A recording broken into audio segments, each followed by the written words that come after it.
Hello. Hey, Fariya. Hey, Tiffany, it is so wonderful to be here. I'm just really delighted that you invited me to Nervous System Health, and I'm honored. Thank Mm, you. Yeah, well, thank you. Thanks for being here. I was very excited to see your offerings around breathing with a mask on, and was inspired to see that you were doing that. It's so important right now because we are needing to be wearing these. And how do we breathe? Breathing is like so essential to our human functioning. Absolutely. And yeah, so I'm so looking forward to being on the floor or the chair or however you're going to teach this Mhm. and absorbing your teaching. And yeah, I'm really looking forward to it. Well, thank you. And, right now, I don't know about you, Tiffany, but some cities are mandating compulsory masks in enclosed spaces, like in stores. I don't know. Have you had that situation?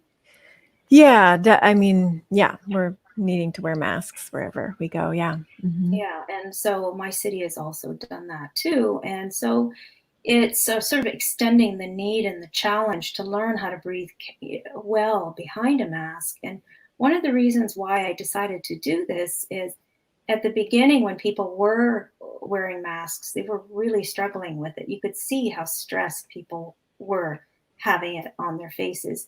Now that it's a little bit more normalized, maybe they're breathing a little easier, but people are still struggling with it. So I'm here to help out with that.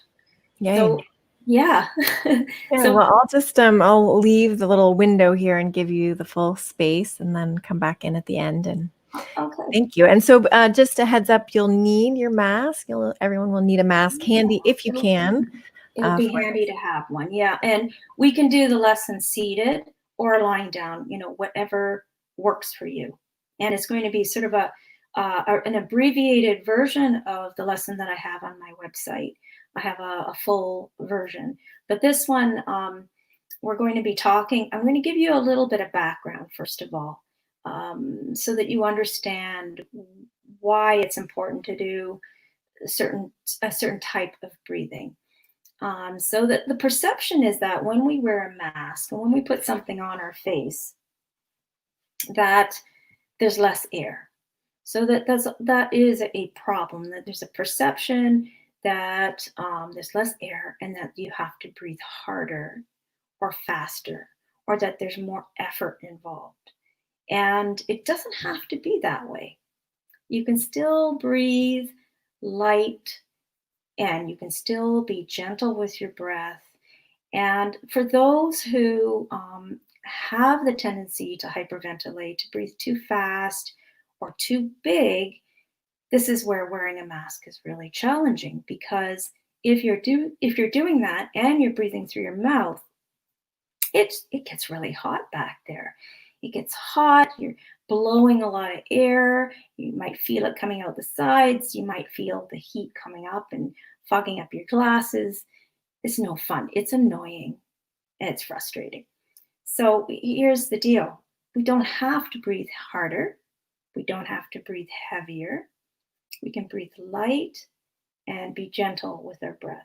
So I'm going to be guiding you a little bit through that idea. So I've just got some notes I'm looking down at. So the size of the breath doesn't have to be as big, the speed doesn't have to be as fast, and we can still breathe deeply without it being really large. So another key thing that people tend to do when they put a mask on is they'll default to a mouth breath. Mouth breathing will actually impede your oxygen supply. It's much less efficient than nose breathing. The nose breathing there's a lot of benefits to breathing through the nose. And this is something that I've been learning a lot about in physiology, in the Buteyko method. I've been studying the Buteyko method. And I just have a little handy dandy image here of my nose and the mouth.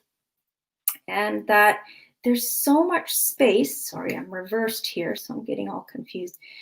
There's so much space in through here for the air to travel through the nose, to warm the air, to filter the air, and then to draw it down into the trachea. So you look at the space, it's really much bigger than you think. The nose is for breathing. The mouth is for eating and talking, not for breathing. So, well, if you look at the space in the cavity here, big part of it is the tongue takes up a lot of room. And then this part is where the mouth is. And again, it travels down, joins with the trachea and the esophagus. So that's just to give you a visual of how important it is to stick with a nose breath when you're behind that mask. So that's just to give you that visual. So what I'm going to do is guide you a little bit on first without the mask, and then you can put the mask on so that you can feel how easy it can be. So I'm going to ask you to just, if you want to lie down, you can lie down with your knees bent or long, just wherever you're comfortable. And then if you're sitting, just make sure that when you're sitting, your feet are flat on the floor, and that you feel long in your spine, you're comfortable, you feel your head kind of over your shoulders, your ears over your shoulders, just so that there isn't anything in the front impeding your breath. Just take a moment to feel what that's like. Just get yourself oriented. If you're sitting, you can feel your sit bones and your feet on the floor. You can rest your hands someplace comfortably for you. And if you're lying down, then have your knees bent or long, and make sure you have something under your head.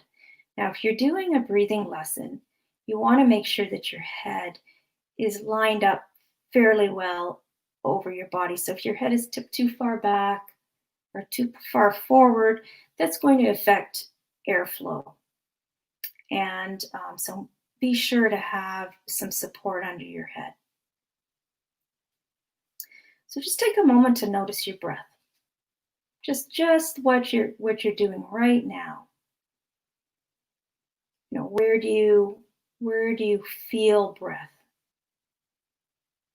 Do you feel it in the chest or the belly? And you can put your hand on your chest and belly just to get also some feedback from your hands.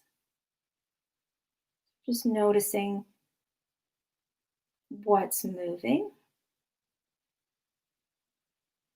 And then just notice what's the air like going through your nose. And so let's focus with the air traveling through the nostrils. Just feel how that breeze, the air traveling through the nostrils to the back, way back into the sinuses.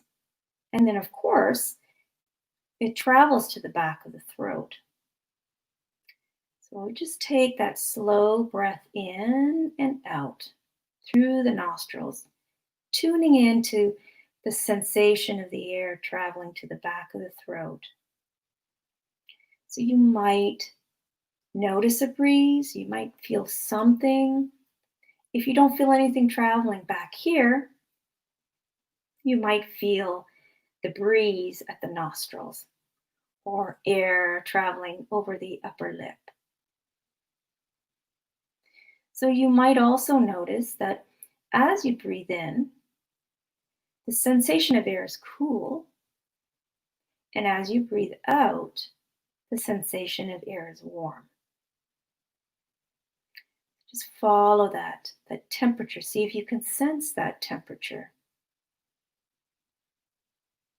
And then see if you can follow it down into the throat area.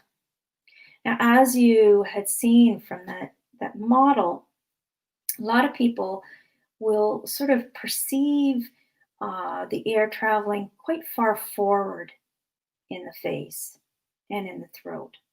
And I want you to think about the air actually being quite far back. so that you're feeling a flow right at the back of the throat. See if you can sense that. In fact, the lungs take up quite a bit of space in the thoracic cavity.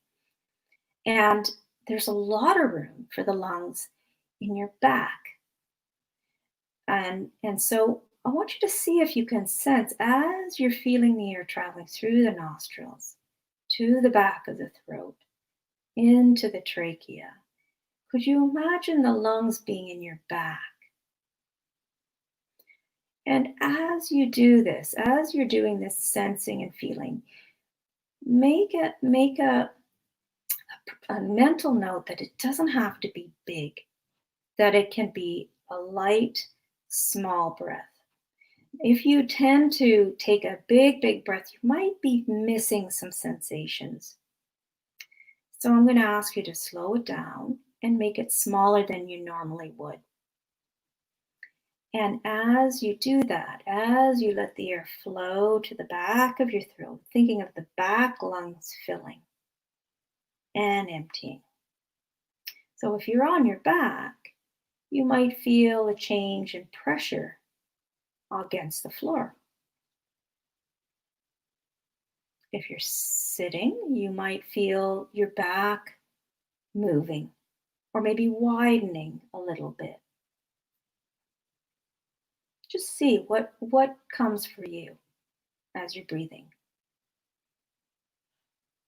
In and out. Nice and light and slow. Now, the reason why a slower, light breath is really useful is that the body needs carbon dioxide in order to release oxygen to the muscles.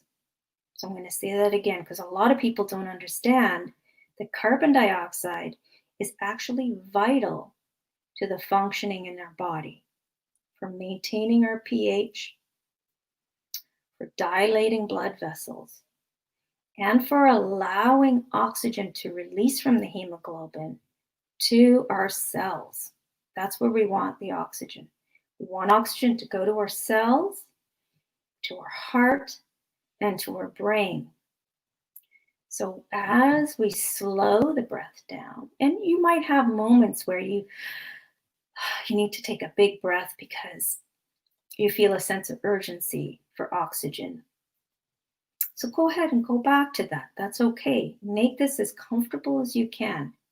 The idea is to slowly ease yourself into a slow, light breath. As you slow the breath down, the body has enough time to improve its carbon dioxide level. And that carbon dioxide level will improve oxygen supply. You need one for the other. Now, part of the reason, if you're breathing slow and light, and if you have moments where you have a sense of oxygen hunger, that has to do with the receptors in the brain monitoring carbon dioxide.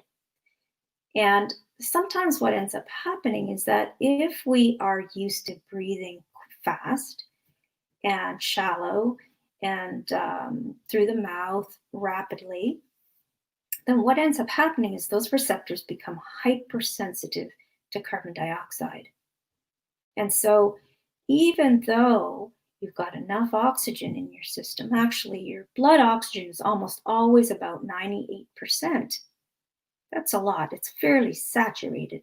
So the perception of oxygen hunger is actually your body reacting or overreacting to carbon dioxide.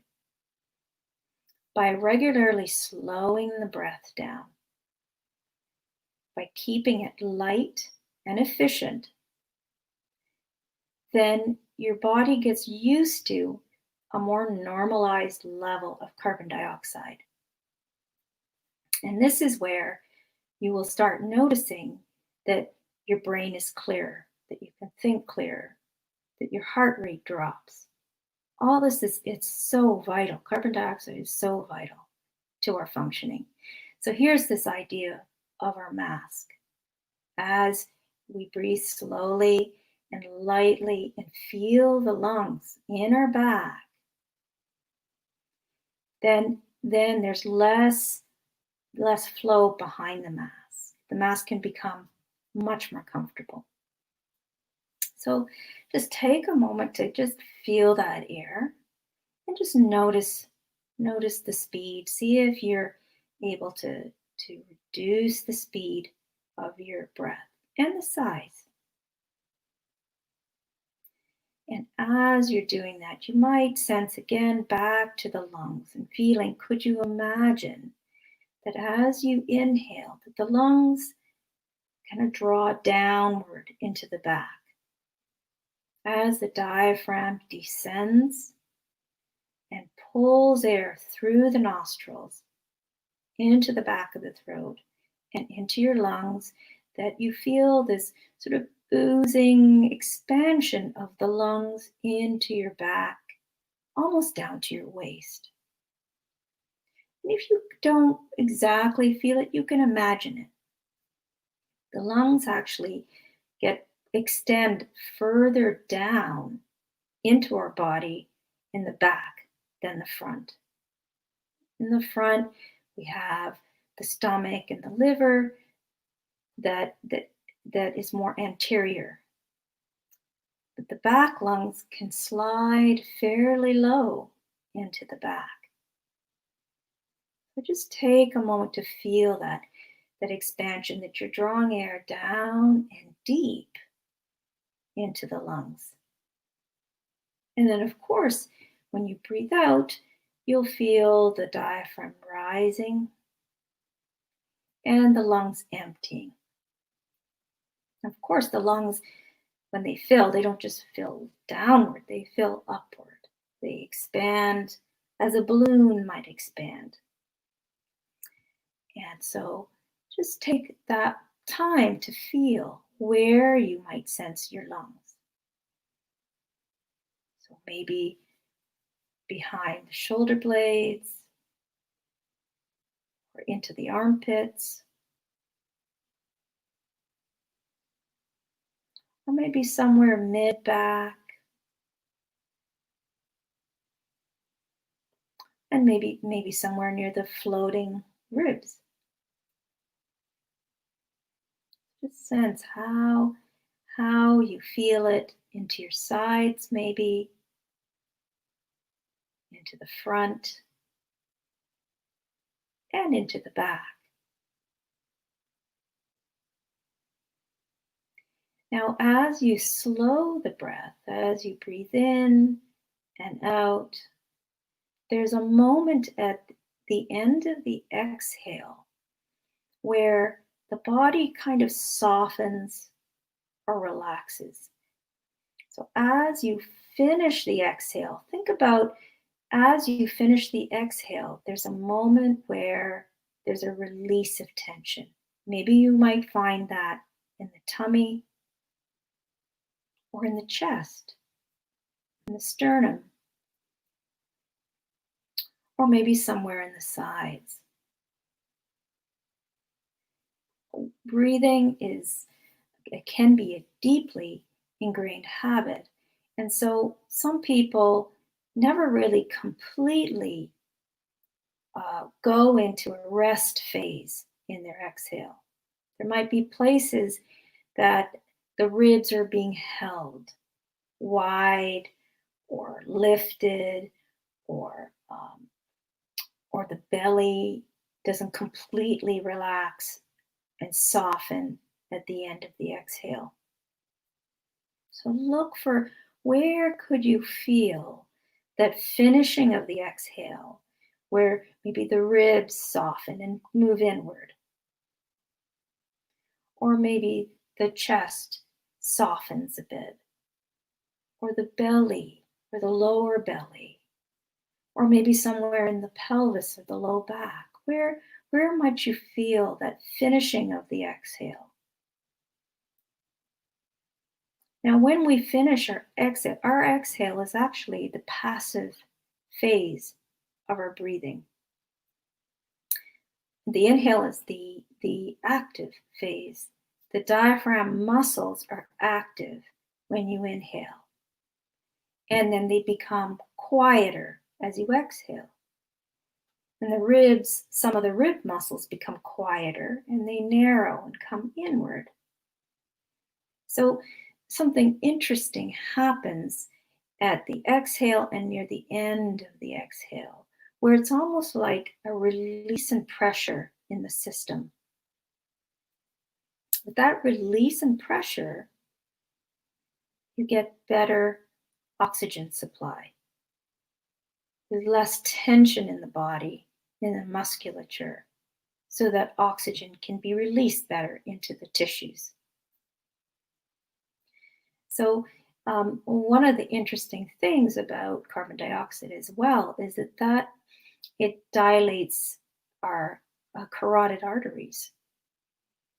And that's really important for blood flow to the brain, oxygen flow to the brain. If we overbreathe, our blood vessels constrict and it reduces flow. So as we slow the breath, you might start feeling yourself feeling calmer or maybe warmer in your limbs. Just tune into your body temperature.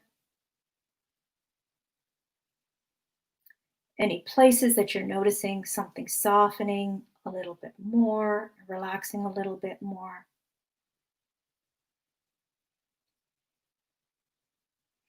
And also sensing that end of the exhale. Is there a moment where you could pause your breath before you breathe in again? See, breathing doesn't necessarily have to be constant. When we're resting or when we're not as active, like not running or exercising, the rhythm of the breath involves a pause at the end of the exhale. And so see if there's a place for you that you're comfortable with, that you could pause the breath at the end of the exhale and not feel under tension when you breathe back in. See if you can find that rhythm where you breathe in, you breathe out, and you sink into this pause. And then you breathe in and out and sink into a pause, place to rest. And see if you can keep that rhythm. And anytime it gets disturbed, anytime you feel you got to take a big breath, go ahead, do it. Restore your feeling of comfort, and so that you don't feel panicky or anxious when you're training yourself to get more and more comfortable with a higher carbon dioxide level in your body, which you need. You need that. So just feeling that pause and noticing how long is that pause. If you get to that place where you can breathe out and take a little pause in your breath, is that 2 seconds? Is that 5 seconds? What is it? What's comfortable for you so that when you breathe back in, that it's not a panicked inhale, that it's a soft in and out. And I liken this to if you watch a baby sleeping. It's quiet. There isn't a lot to see. And it's global.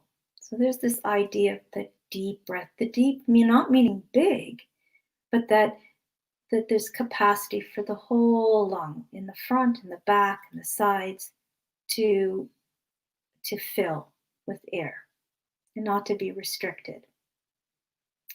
So you notice that even if you were to imagine someone who's a meditator, a monk meditating, you might notice that it almost looks like they're not breathing. It's so simple. It's almost like the diaphragm is taking over all of the activity and all the additional work that unfortunately we've gotten used to because of different types of breathing training. We seem to think that it has to be big for it to be good, and it doesn't.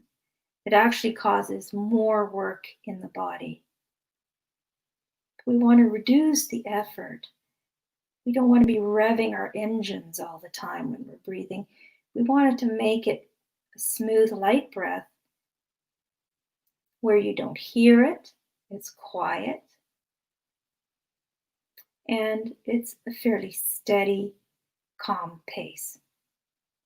Now, if you feel like you're kind of getting to that place where it's feeling like it's moving in a certain kind of rhythm, where you can really feel that exhale and finish the exhale, I'm going to ask you to put your mask on, to grab hold of your mask if you happen to have it handy. You don't have to, but if you happen to have it handy and you're lying down, you can stay lying down or you can sit to try it.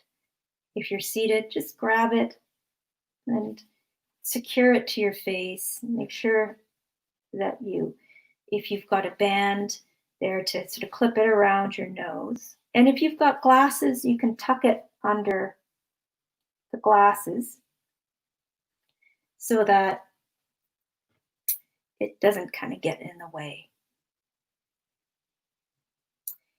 And if you have your mask on, I'm going to ask you to again come back to that nose breath and that slow in and out and pause. In and out and pause. So now I'm describing a rhythm, but you need to find the rhythm that works for you right now.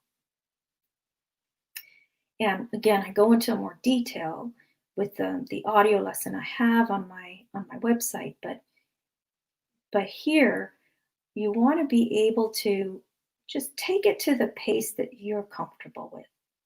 But know that it's lighter and slower than you normally would do. And that there's some place at the end of the exhale where you can fall into a quiet place.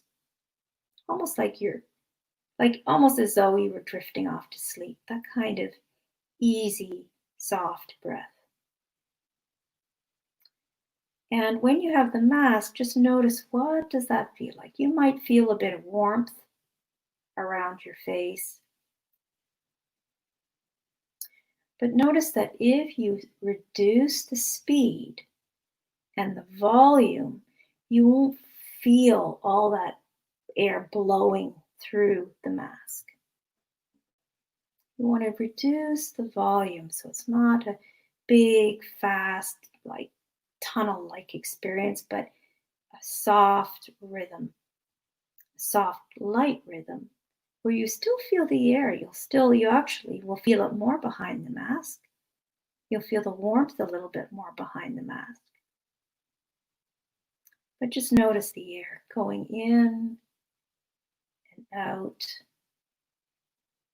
and pausing, and that you can be behind a mask and still have that calm, light breath. Go about your day with that calm, light breath, breathing through the nose, feeling the air traveling way back in the throat, feeling that the lungs really opening into the back and the sides, and that you have all this capacity, that it doesn't have to be fast. It can be slow. You can slowly fill that balloon and slowly empty it. And then finding that pause right at the end of the exhale. Now you also want to be aware when you have that mask on that you make sure your head is still where you think it is. It's still, if you're sitting, it's still above your shoulders. Sometimes when people put a mask on, that they change the position of their head. So see if you can find that comfortable, light, kind of bobblehead spot so that you don't impede any airflow that's traveling through the back of the throat into the trachea and down into the lungs. And just take your time to feel what that's like to be behind that mask, and that you can be calm, cool, and collected, and know that you're doing the right thing wearing a mask when you go outside. When you go out into public spaces where you cannot physically distance, when you go into inside spaces where maybe the airflow isn't as good or the ventilation isn't as good, you are doing yourself a favor and other people a favor. So having the security of knowing that and being able to stay with that calm, light breath behind the mask is really doable. So thank you for joining me for that lesson. I hope you found it useful and helpful. How are you doing, Tiffany? How'd you do with that lesson? Hey, love your mask. Yeah, that was super lovely. I was really illuminating in that I think I've had this basic like fear of breathing at all in wearing the mask. I was noticing like, oh, I think I've just unconsciously had this story like I can't breathe when I have the mask on. So I think that was part of my wish in doing this with you, but it was so lovely to step into that slower, calm place and actually feel that I could breathe and have something in my system really understand that I can get the breath that I need. Absolutely. And not, I think I was just already kind of like panicked. I can't breathe on some kind of unconscious level. So It's actually some of the potato method. Some of the practitioners are finding that the mask has been helping people who are likely to hyperventilate and breathe through their mouth. It recaptures some of the carbon dioxide so they don't lose so much of it. So some people in the potato method are saying it's actually been helpful. It's calming people down. Wow, interesting. I used, when I first got interested, I got this book by Patrick McEwen, The Oxygen Advantage. It talks a lot about the chemistry, the physiology, and how to recalibrate and normalize breath. And one of the interesting things about the nose breath is that we have receptors in our nose that capture nitric oxide. And nitric oxide dilates our bronchioles. So when we breathe through our nose, our bronchioles open more, which again improves oxygenation to the body. Another important aspect of nose breathing. Nice. Someone was saying too that they could see their eyeglasses were not getting fogged up. Yes, and that's another like bonus. I have a lot of my students will say that when they reduce what they call the tidal volume, they reduce that flow. It becomes instead of like a big tide of air, it becomes this gentle tide. And when that happens, it doesn't get, your glasses don't get all fogged up. And I'm also loving just the reminder of the awareness of the breath in the back too. So that always just the three-dimensionality of the breathing, not just being all about like breath is happening right here. Yeah. And of course, as you know, as a Feldenkrais practitioner, it happens in a lot other places. Yeah. It affects the palate, it affects the pelvic floor. It's huge. It's so vital to our sense of security and feeling safe and feeling comfortable and our overall health. Yeah. Thank you. Thank you. I'd love to hear from any of you who are here, anything about your experience, if you want to write it in the comments. And Fariya's website is her name, fariyadoctor.com, if you want to check out her other lessons and connect with her beyond today. Yeah. And that is my last name. That is my last name. I was born with that last name. Yeah. Some people say, "Did you make that up?" You were born with the credentials. Yeah. Yeah. And also, if you've been following along with the other nervous system care lessons, we also have a sale, 40% off of movement and creativity courses. And I think the link should be somewhere in the comments somewhere. And that's through Friday. And if you're watching this beyond this week, then you can just go to movementandcreativity.com and check out what we have. We also have Movement and Creativity Library, which is a library of over 200 different Feldenkrais lessons with over 20 different teachers. And this lesson will be in there, and she's going to include some more lessons in the library soon, so you could check those out. And the library is open for visitors for free and new members the last 2 or 3 days of every month, so you can go play a little bit and explore in there and join if you'd like. So thanks so much, Fariya. You're welcome. I hope everyone's nervous system feels a little calmer today after that lesson. Yeah. And thank you for the invitation, Tiffany. Really. May it be the first of more cross-pollinating. Absolutely is. Yeah, cool. All right. Thank you. Thank Take you. care. Oh, my mouse is on a different screen, so I can't. I guess we're meant to stay. Oh, no, here we go. Oh, yeah, and there's some appreciations in the comments, so you can go check that out later. Calmer and yay. Okay. Thanks.